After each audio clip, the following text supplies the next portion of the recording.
ሰላም የፈጠነ ሚዲያ ቤተሰቦች፣ የፈጠነ ሚዲያ መረጃዎችን ከዚህ ሰዓት ጀምሮ ወደ እናንተ ይደርሳሉ። የፈጠነ ሚዲያን ላይክ፣ ሼር፣ ሰብስክራይብ እያደረጋችሁ ቤተሰብ ሁኑ፣ አበረታቱን እንላለን። ወደ መረጃዎች አለፍን።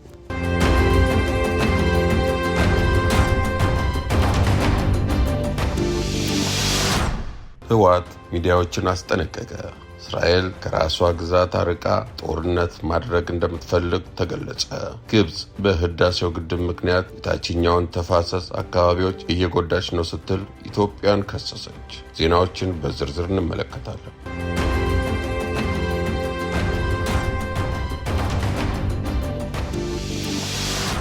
ህወሓት መከፋፈልን የሚያባብሱ ሚዲያዎች ላይ እርምጃ ወስዳለሁ አለ። ህዝባዊ ወያኔ ሓርነት ትግራይ ህወሓት ክፍፍልን ያባብሳሉ እንዲሁም የጠላቶችን አጀንዳ ያስፈጽማሉ ሲል በከሰሳቸው መገናኛ ብዙሃን ላይ ምንም አይነት ትዕግስት እንደማይኖረው አስታወቀ። ይህ የድርጅቱ አቋም በበኩሉ ጋዜጠኞች፣ ሚዲያ ባለቤቶች ላይ ስጋት መፍጠሩ ተነግሯል። ከጋዜጠኞች ጋር በተደረገ ውይይት ሚዲያዎች ለአመፅ እየቀሰቀሱና የካሃዲ ቡድኖች ልሳን ሆነው እያገለገሉ ነው በሚል ድርጅቱ አስጠንቅቋል።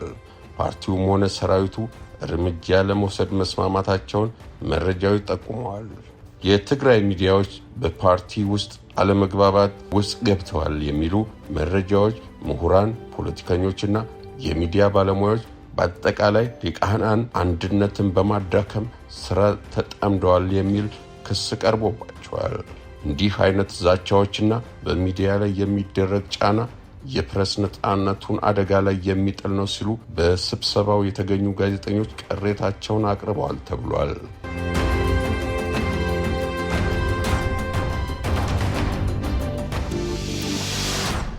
ግብጽ ኢትዮጵያን ከሰሰች። የግብጽ የውጭ ጉዳይ ሚኒስትር ባድር አብዱላቲ በተባበሩት መንግስታት ጠቅላይ ጉባኤ ላይ ባደረጉት ንግግር ኢትዮጵያ በታላቁ ህዳሴ ግድብ ምክንያት በታችኛው ተፋሰስ የሚኖሩ የሚሊዮኖች ህይወት አደጋ ላይ ጥላለች ብለው በመክሰስ አገራቸው ጉዳዩን ወደ ዓለም አቀፍ የፍትህ ፍርድ ቤት እንደምትወስድ ተናገሩ። በተባበሩት መንግስታት የኢትዮጵያ ምክትል ቋሚ ተወካይ ዩሱፍ ካሳይ ለግብጽ የውጭ ጉዳይ ሚኒስትር በሰጡት ምላሽ ግብጽ ስለ ታላቁ ህዳሴ ግድብ ያደረገችው ንግግር መሰረት አልባና አሳሳች ነው ሲሉ አጣጥለዋል። ግብጽ የህዳሴው ግድብ ከመጀመሩ በፊትም ሆነ በኋላ ኢትዮጵያ ምንም አይነት ስራ እንዳትሰራ ጫና ስታደርግ መቆየቷ ይታወቃል። የግድቡ ስራ ከተጀመረ በኋላ ስራን ለማስተጓጎል በርካታ ሙከራዎችን ማድረጓን መረጃዎች ያሳያሉ። ግድቡ ተጠናቆ ቢሆንም ከመክሰስ ወደ ኋላ ያላለችው ግብጽ ለኢትዮጵያ ያላት ጠላትነት የበለጠ የሚያሳይ ነው ተብሏል።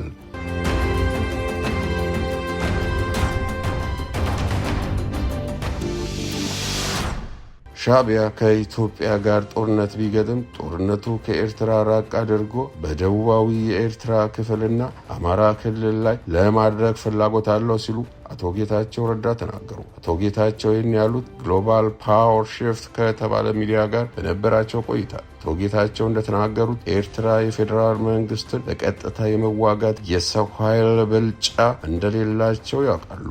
ስለዚህ አገሪቱን ለማናጋት በድንበራቸው ማዶ ያሉ ጠቃሚ ሞኞችን መጠቀም ይፈልጋሉ። ይህ እንዳይሆን እኔም የበኩሌን እወጣለሁ ሲሉ አቶ ጌታቸው ገልጸዋል።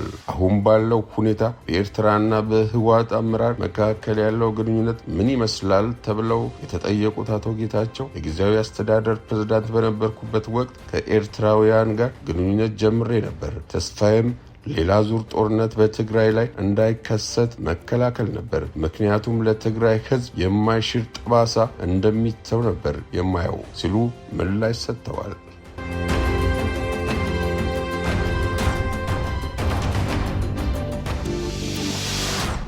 የእስራኤል ጠቅላይ ሚኒስትር ኳታርን ይቅርታ ጠየቁ። የእስራኤል ጠቅላይ ሚኒስትር ቤንያሚን ኔታንያሁ ሀገራቸውን ዶሃ የሐማስ መሪዎች ላይ ባደረሰችው ጥቃት በኳታር ዜጋ ለፈጸመችው ግድያ ነው ኳታርን ይቅርታ የጠየቀችው። እስራኤል ዳግም እንደዚህ አይነት ጥቃት እንደማትፈጽም ጠቅላይ ሚኒስትር ቤንያሚን ማረጋገጣቸውን አልጀዚራ ዘግቧል።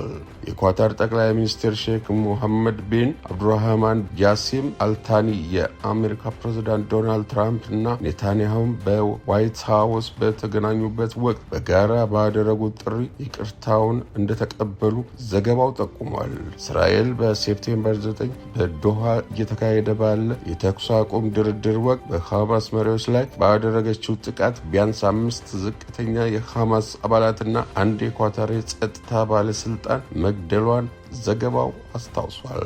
የፈጠነ ሚዲያ መረጃዎች የሰማችኋቸውን ይመስላሉ። በሌሎች መረጃዎች እንመለሳለን። እግዚአብሔር አገራችን ኢትዮጵያን ይባርክ፣ ይጠብቅ። ሰላም።